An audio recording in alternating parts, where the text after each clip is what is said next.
Late medieval England, King Henry V, the famous Battle of Agincourt King. And this is a silver groat, 4pence, circa 1413 to 1422. And on the first side of the coin here, you can see the image of the king crowned and with a star at his breast, all within a mule border and within his name and title around the edge of the coin.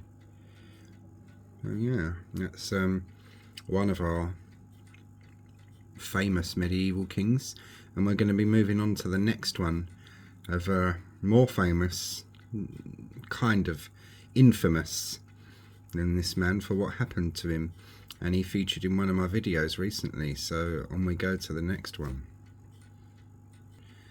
Now this is a lovely coin. The only sad thing about it is the old bend in the middle, and because it was an archaeological find, I think it was probably found that way. Let's move it over a bit so you can get, that's better.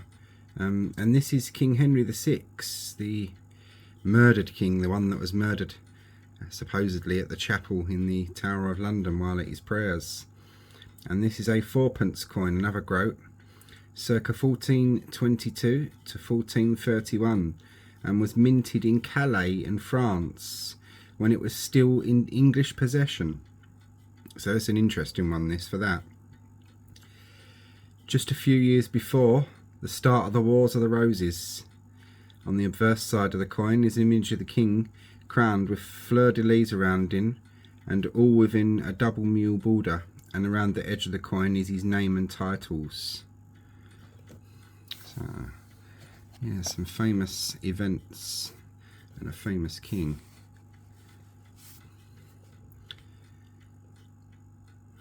On the reverse side of the coin is a long cross with 3 pellets in each corner. In the centre and around the outer edge of the coin is a Latin legend. Further in is within a border, which is the legend bearing the Calais name where the coin was minted. It says here, apart from an old split down the centre, the coin is in excellent condition for its age. Nice clear detail, and this one cost me £62 when I bought it, because he's one of our more famous kings, Henry, and because of the Calais minting, that's why. Yeah, it's when the English still owned Calais. Oh yeah, that's our latter medieval period, and we shall move on a little bit further. And we're into the reign of King Henry VIII now. King Henry VIII, silver penny, circa 1530, and you can see how tiny they've become by the reign of Henry VIII. And this was minted in Durham at the ecclesiastical mint of Cuthbert Tunstall, Bishop of Durham. On the obverse side of the coin is an image of the king, enthroned and crowned and holding the Alban sceptre, and with his name and title and legend around the edge of the coin. Very worn, and of course clipped. There we are, turned yourself over, thank you. That's handy. Yeah. And on the reverse side of the coin is a coat of arms with Bishop Tunstall's monogram flanking it, and with the legend around the edge of the coin for Durham's mint. Some old clipping to the edges, but otherwise in okay condition for its age. So, that's King Henry VIII. And we've moved on another 100 years or so more. And I like this coin, although it's very worn. This is King Charles II, the Merry Monarch.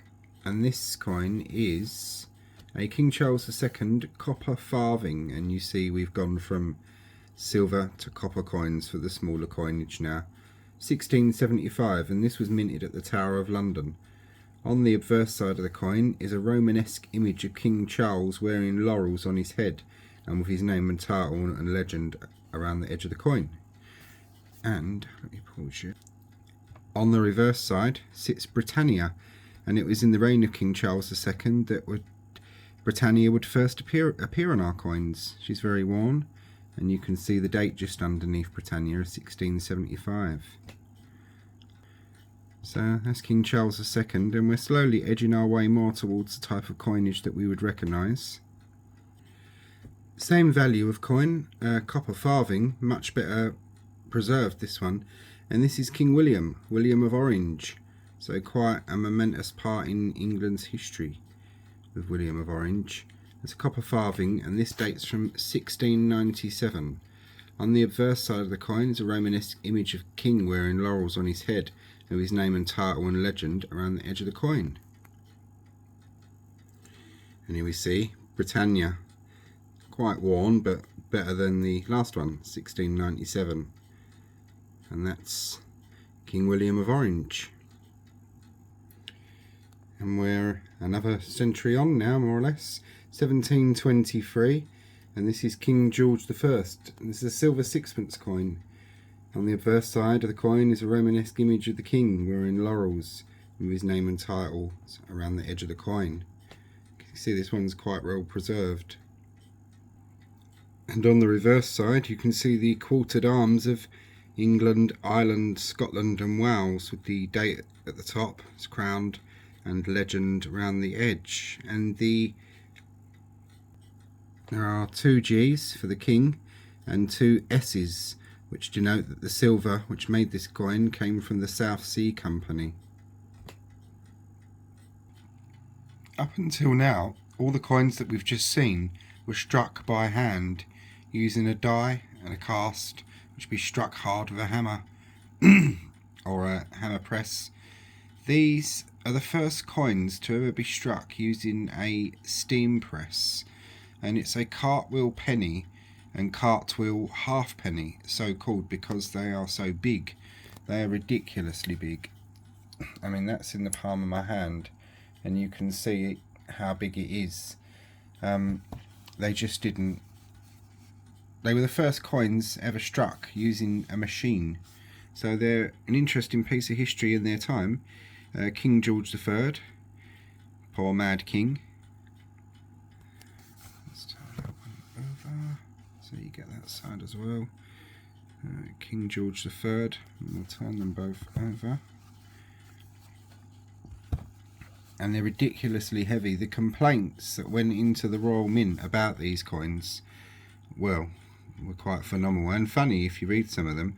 But you can see they've got Britannia on the side, like the King Charles and King William coins. These are of that ilk, and I like these because you can see that it was ship out at sea there with Britannia. Yeah, but they were a complete fluke because of their great weight. I mean, this just, it weighs an absolute ton. It's really heavy. So yeah, that's the first coins ever struck using a machine. Which leads us on into the next century and the great and powerful Queen Victoria. And this one is a silver shilling, which is 12p, and it dates from 1898, the year of the Queen's Diamond Jubilee. It's a bit worn, but that's what it is. And you can see the Queen there, wearing a diadem crown with her titles and that around the edge. Just pause you a sec. And there you got the reverse side with the 1 shilling, 1898, and in the middle there you've got the lion's arms with the harp quartered.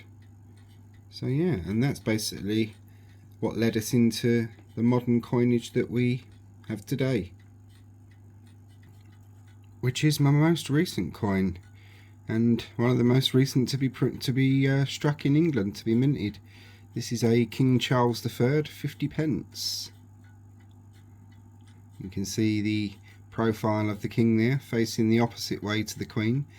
Every monarch that comes along, their profile will face the opposite way to show the difference in the reign. And the reverse side of the King Charles, the 50p, I like because, as you can see, next to the King George I silver shilling, sorry, silver sixpence, you can see the continuity, that they've gone back to the old design of the arms of England, Ireland, Scotland and Wales quartered. And with King Charles it's got the shamrock, the rose, the thistle and the clover, I think it is. No, it could be wrong, it might be the leek. But yeah, and that's our little journey along the coin trail. Hope you've all enjoyed. If you have, thanks for watching.